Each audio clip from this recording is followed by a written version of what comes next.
I was so excited about the way that my hair turned out. I just thought I would come on here and share a little bit about the whole journey that I've been on with doing my own hair and learning all of these different techniques and this latest technique that I'm really excited about because it didn't take me nearly as long as it's ever taken me in the past. So, I started out back in 2014. Now, I've had my hair in braids before, but in 2014, I was going to be going overseas to Italy for about 2 weeks. So I was going to go over there for graduate school, but my daughter, at the time, I think she was 10, she was going to be staying with some friends. And my daughter, Jasmine, she's biracial. And so, biracial hair is a special kind of hair. And the people that she was going to be staying with weren't going to really know how to do her hair. Plus, she was very tender-headed and she was not going to let anybody else touch her hair. So I tried to figure out, what can I do with her hair that they won't have to deal with it for 2 weeks and then she won't have to deal with it for 2 weeks. So, of course, box braids, protective style. So I had been seeing, all of the different types of styles. She was at an African dance class at the time. So I thought, oh, wow, their hair looks so great. And then I would inquire about where they got it braided and this and that. And it was so expensive. And I thought, you know what? I bet I could do that. I think I could do that. So I went on YouTube, the school of YouTube, and I taught myself how to box braid hair. So I bought some hair and I put her hair in braids, and it was great. And it was so great that I decided, you know what? I think I'm going to put my hair in braids for Italy. That's what I'm going to do. So I ended up not only doing her hair, but I did my hair too. Now, it was a music festival that I was going to take part in because I'm a violinist, and yeah, my fingers were sore. That was a lot of braiding, And my fingers were sore. It was actually a good workout for my fingers, but yeah, I felt it. So anyway, but both of our hair looked great. She had a great time staying where she was staying. I had a great time in Italy, didn't have to worry about my hair.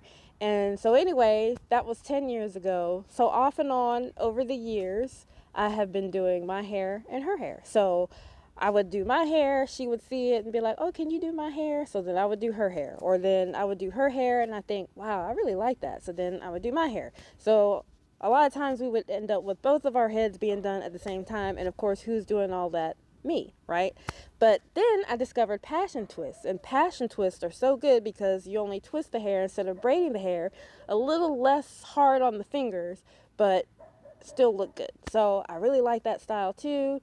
And the hardest part with the whole thing, especially doing it on myself, is parting the hair. Especially when you're doing it yourself, you gotta get mirrors and all this kind of stuff. So that was so hard and so time consuming. And since I am a violinist and I wanted to rest my fingers, I would take a lot of breaks. So it ended up taking me like 3 days to do my hair or 3 days to do her hair because I would just have to take a lot of breaks. And then you have to finish it, you have to, set it, and you got to dip it and all that kind of stuff. So anyway, it's a process. But once it's done, you don't have to worry about it for a long time. So anyway, I discovered the passion twists, really liked those. It was great. All you had to do is twist. So I've had different types of passion twists. So I'm always going on YouTube trying to find different ways of doing it because there's all different kinds of techniques that you can do. You can cornrow, or you can, there's just rubber band method, crochet, blah, blah, blah. There's all kinds of different techniques. So anyway, I found this hair and it was pre-looped.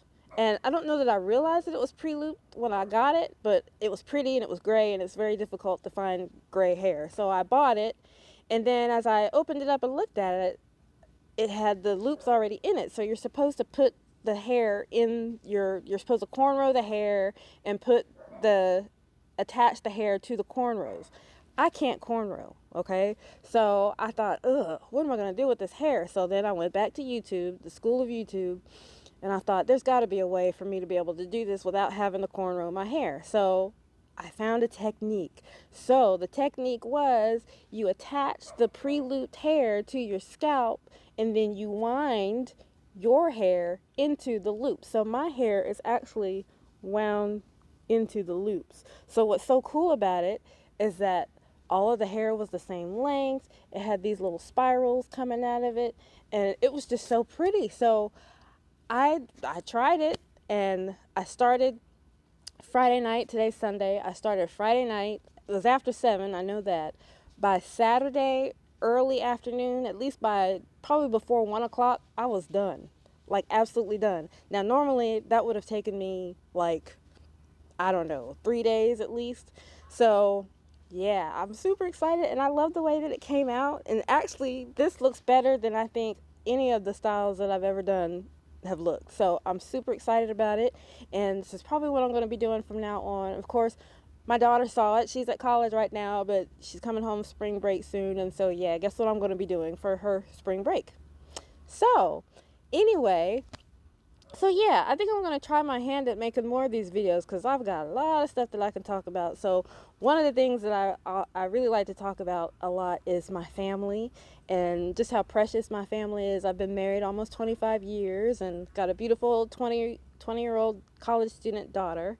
And so here's the little interesting thing. When I first learned how to do this braiding and box braiding and protective styles in our hair, it was 2014. And at the time, I didn't know where my husband was. So that's a story. That is a story. You can go to my Substack, Kimberly Simpkins. Just Google that in Substack, and you could subscribe to my blog there, where I talk about navigating mental illness, marriage, motherhood, music, and more. So yeah, I hope you'll check it out. So anyway, thanks for watching.